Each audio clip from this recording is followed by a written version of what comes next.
Pensioners के लिए आदेश जारी, डीए एरियर का भुगतान, किसी और आदेश की जरूरत नहीं। और दोस्तों बिजनौर में एक ढाबा बन गया युद्ध का मैदान और फौजी तो बच गया, फौजी के भाई की ले ली जान। आखिर क्या हुआ? हंगामा। तो सबसे पहले मैं बात करूंगा उस ऑफिस मेमोरेंडम की जिसका इंतजार है सभी पेंशनर्स को। जैसा दोस्तों पेंशनर्स के लिए डीआर या डेयरनेस रिलीफ और जो सर्विंग सोल्जर हैं उन्हें सोल्जर हैं या कर्मचारी हैं उन्हें डेयरनेस अलाउंसेस मिलता है।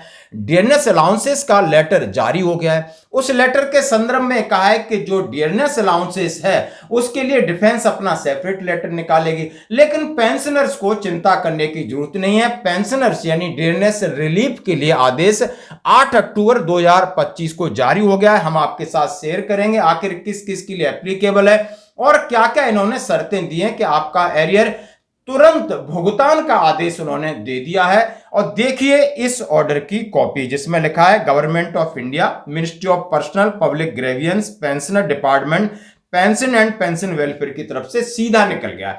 यानी ये आदेश वहां से निकलना और डिसबर्सिंग एजेंसी तक भेज देना और हमारे खाते में पैसे आना, बीच में कोई सिस्टम नहीं है। चाहे आप पेंशनर रेलवे के हैं, चाहे आप दूसरे डिपार्टमेंट के हैं, चाहे आप डिफेंस के हैं, एयरफोर्स के, आर्मी के, नेवी, सबके लिए ये कॉमन आदेश है। और आदेश का जो सब्जेक्ट है कि release of an additional instalment of dearness relief to central government pensioner family pensioner revise rate with effective from 1 July 2025। उन्होंने कहा है कि जो इंस्टॉलमेंट है रिवाइज रेट का जैसे कि 3% का, उसमें आप पेंशनर फैमिली पेंशनर यानी सभी के लिए ये एप्लीकेबल है। इन्होंने जो अथॉरिटी दी है और उसके साथ ये कहा है कि इस अथॉरिटी के तहत उन्होंने सीधा सीधा कहा है कि state that the president please to decide that the dearness relief administered to central government pension family pension shall be enhance from existing rate 55 to 58 of the basic pension और family pension including additional pension family pension. उन्होंने कहा है यदि आपको pension मिल रही है या आपको 20% एडिशनल पेंशन मिल रही है तो उसके ऊपर 55 से 58% बढ़ोतरी का लाभ 1 जुलाई 2025 से देने का आदेश माननीय यानी उन्होंने कहा राष्ट्रपति महोदय की तरफ से जारी हो गया। क्लियर है। दूसरा लिखा है these rates of DR will applicable of the following categories. ये किस किस के लिए हैं? अब यानी सभी के लिए the armed forces pensioner, family pensioner, civilian pensioner, family pension paid out the defence service estimate, यानी उनके बजट से जाएगा लेकिन आदेश सभी के। All India service pensioner family pension, railway pensioner family pension, pensioner who are in receive provisional pension, payment of dearness relief involving fraction of rupees shall be round off the next I rupees, जैसा कि सिद्धांत है। और इन्होंने सीधा सीधा कहा है कि एक और आदेश का हवाला देते हुए कहा है कि सुप्रीम कोर्ट के जज हैं उनके लिए अलग से आदेश निकलेगा। It will be responsibility of the pension disbursing authority including the nationalised bank extra calculate the quantum DR payable each individual case, यानी सभी के लिए जितना एरियर बनता है कैलकुलेट करके बैंक और डिसबर्सिंग एजेंसी की उनका काम है जल्दी कर। The office account general and authorise pension disbursing bank requested, यानी सभी के लिए बैंक हैं और जितने भी हैं जैसे पीसीडीए है सबके लिए आदेश से जारी हो गया।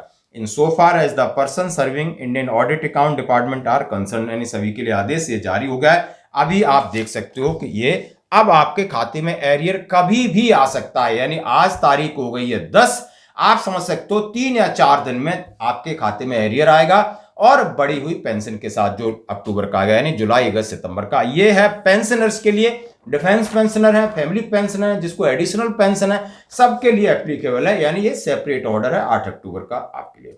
अब बढ़ते हैं दूसरी खबर। हाँ, जो बिजनौर में एक ढाबा बन गया रणभूमि, खाने पर विवाद, युवक की पीट पीट कर हत्या, आर्मी जवान घायल, ग्रामीणों ने हाईवे किया जाम, पुलिस पहुंची, यानी रणभूमि बन गया। इतना जबरदस्त, रात को 12 बजे यानी वहां पर एक फौजी जो छुट्टी जाता है और उसका नाम हिमांशु है और उसका एक चचेरा भाई अभिषेक, और ये दोनों जाके किसी होटल पे खाना खाते हैं। खाना खाते खाते होटल मालिक से किसी बात को लेकर बहस होती है, बहस विवाद होती है और झगड़ा शुरू हो जाता है। और जब झगड़ा होता है तो होटल वाला भी अपने लोगों को बुला लेता है और वहां पर होटल के अंदर फिर जबरदस्त मारपीट होती है। आप समझ सकते हो, ये 2 लोग थे और वहां पर होटल स्टाफ और कुछ एडिशनल लोग आ जाते हैं और इतनी पिटाई की जाती है कि उसका भाई अभिषेक यानी जो चचेरा भाई है 24 साल का है और वो वहीं पर दम तोड़ देता है। लेकिन ये फौजी इतना घायल है कि इसको ले जाकर एडमिट करा गया। जब गांव वालों को पता चलता है तो रात को गांव वाले उस होटल का घेराव करते हैं, हाईवे जाम करते हैं, पुलिस को सूचना करते हैं। फिर वहां पर जाकर के एसपी को भी पहुंचना पड़ता है। हिमांशु ने 112 पुलिस को कॉल कर घटना की सूचना दी और मौके पर पहुंचे खतापुर निवासी विक्की ने हमला कर ढाबे का माहौल देखते देखते हिंसक हो गया और वहां पर जो लड़का था विक्की यानी हिमांशु और उसके सिर पर वार किया। हिमांशु हॉस्पिटल ले जाते हैं तो वहां पर मृत घोषित कर दिया जाता है और ग्रामीण फिर उसके बाद इकट्ठे होते हैं और वहां पर धरना प्रदर्शन करते हैं, पुलिस के साथ नारेबाजी करते हैं कि होटल को फिर बंद किया जाता है और जितने गिरफ्तारी की जाती हैं। ये कल का मामला है। तो दोस्तों देख सकते हो आप किस तरीके का माहौल हो जाता है सिविल में। कहीं ना कहीं कोई बात खाना खाते खाते बात हुई होगी। यदि आप सैनिक हैं तो आपको संभल के चलना होगा। यहां कोई आपकी आरती नहीं उतारेगा। यदि आप इस भूल में हो कि मैं सोल्जर हूं, मैं सही हूं और सही करके कहीं ना कहीं आप पंगा लोगे और पंगा ये दंगा में बदलेगा और आपके इनके भाई की मौत होगी और खुद हॉस्पिटलाइज। अब क्या सही है क्या गलत है इसके ऊपर लिपापोती होगी, राजनीति होगी। तो आपको ऐसी चीजों से